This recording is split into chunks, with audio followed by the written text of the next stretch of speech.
welcome to this month's episode of Coffee with a Young Lawyer with attorney Salem Afengide. I am very excited to be beginning this series on video. Previously, it had been through a blog style post, and I just really wanted to look you eye to eye, young lawyers, and talk to you about a few things that have really made an impact in my profession.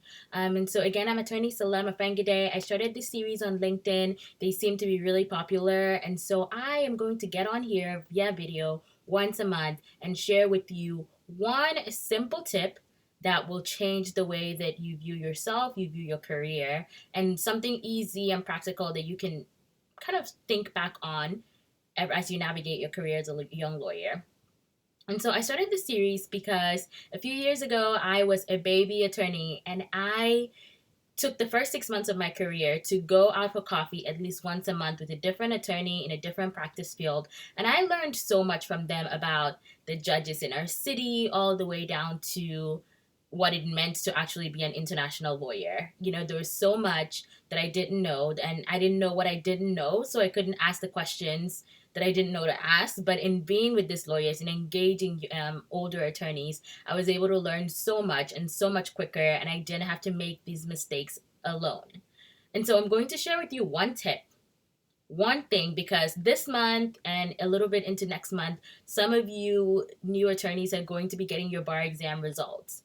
And at the minute you get your bar exam results, you are a licensed attorney in whatever state you practice in whatever state you took the bar in. And so you officially become an attorney. And there's this moment that it hits you after you've been called to bar, or after you've gotten your license, after you've gotten your results. If you have a job, when it's like, oh, I'm the attorney in this situation. You no longer have to go call the attorney because you are the attorney. And depending on your position, you may have senior attorneys that you have access to, but some of you may not have senior attorneys that you have access to. If you're in an in-house counsel position, if you are starting your own practice, there's so many situations where you may not have the senior attorney, where you are the attorney. You're the one that's expected to know what to do.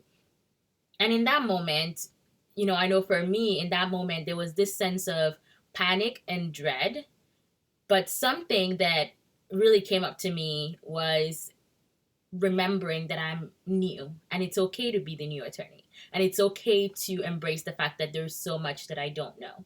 And so some of you get your bar exam results back, and as some of you, those of you who have passed, now I have a word for those of you who did not pass the bar. But first, for those of you who passed the bar, if you are in that position where you just feel really overwhelmed by the fact that you are now the attorney in the situation, that you're the one who now needs to call the shots and make things happen.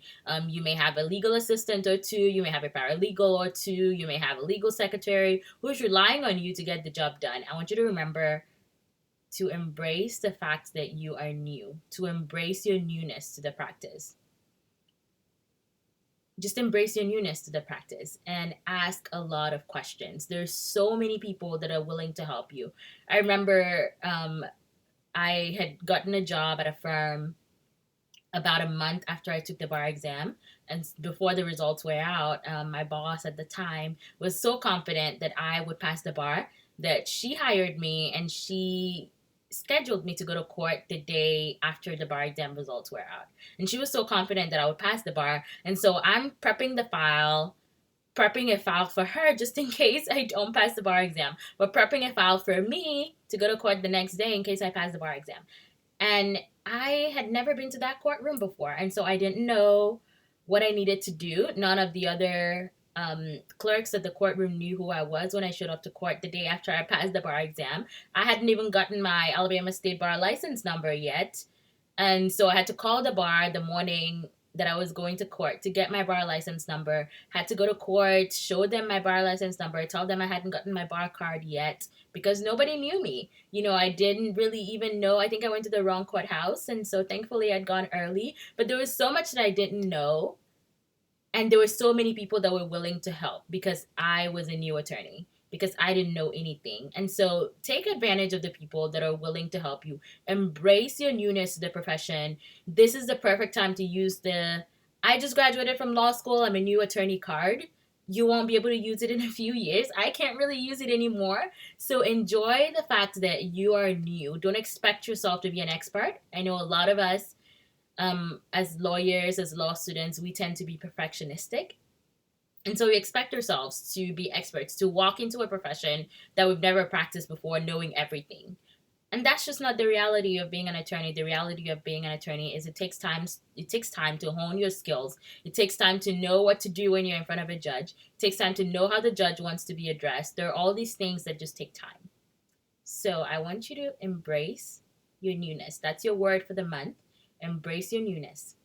Now, for those of you who did not pass the bar exam, you're a lawyer, you're just not licensed.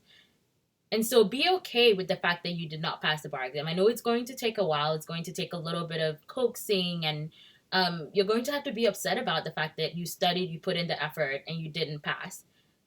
And that's okay. Like, grieve, do what you need to do to be upset about it. But also remember that you're not passing the bar exam was not a failure. You just learned what you need to do better next time if you're taking it again.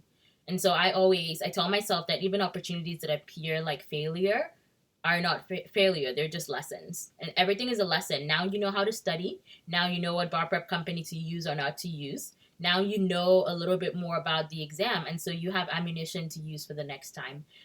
And that's it. I know that it's a lot easier said than done. I would have been deeply depressed if I did not pass the bar on my first try. But I just want to encourage you, as you navigate that emotion, as you navigate the feeling of knowing that you didn't pass, just remember that it's a lesson. It's just a lesson to you. It's a lesson on resilience this early on into your profession. And, I feel like those of us lawyers who didn't pass the bar exam the first time are better equipped with how to deal with losses within the profession, because chances are, as soon as you start going to court, as soon as you start meeting with clients, you're going to have deep rejections, you're going to have deep losses. Your clients will lose a case that was really important to them. You will have a situation with a judge that you're misunderstood. Things will happen, and not passing the bar just prepares you for the reality of our profession. And so whether you pass the bar, in which case you need to remember to embrace your newness, or you did not pass the bar, in which case you need to remember that failure is just a lesson on what worked and what didn't work. I hope you have a wonderful, wonderful practice in the profession of law, and I'll see you next month for Coffee with a Young Lawyer.